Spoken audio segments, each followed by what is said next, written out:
go. It's time for Weather Wiz Wednesday. I still need more weather questions. You guys are actually listening to me. I've been flooded with them, but I just love going through them and kind of picking out which one is going to be next. So if you have a weather question, please email me, weather@newscenter1.com. And if you send a video of your kiddo asking the question, well, it just adds to that adorable factor. But today's Weather Wiz is Grace. And she says, back in December, when it was so bitterly cold, I took a photo at sunset, and it looks like the light is beaming into the sky. Why does it do that? Of course, I have the picture. It's coming up right here. So this is Grace's photo in December when it was so bitterly cold. What is this beam of light? Well, it is a sun pillar.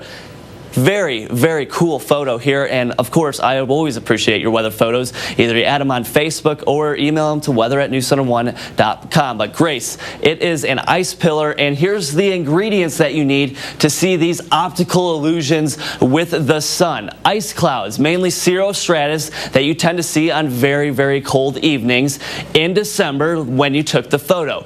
And in those ice clouds, we have plate-like crystals. Of course, when I talked about the different types of snowfall, I said the dendrites, you need certain temperatures.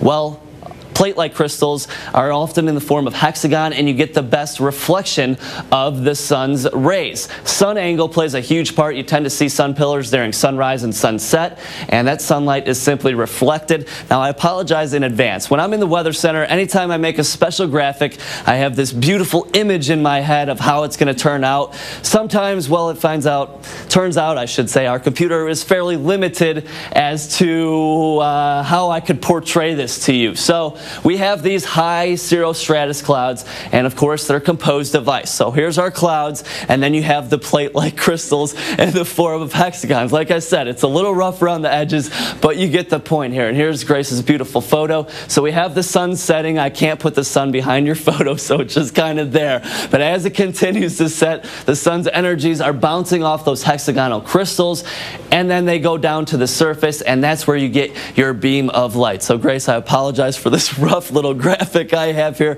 I did the best I could, but a beautiful photo by you. And just for that, thanks for sending in your question. And Grace, you win a family 4-pack of tickets, 4 tickets, 2 drinks, 2 popcorns to the historic Elks Theater here in Rapid City. So Grace, thank you for sending in your questions. And if you have a good weather question, I will try and answer it with rudimentary graphics and very climatology involved graphics, basically. But thank you, Grace, once again. I appreciate it.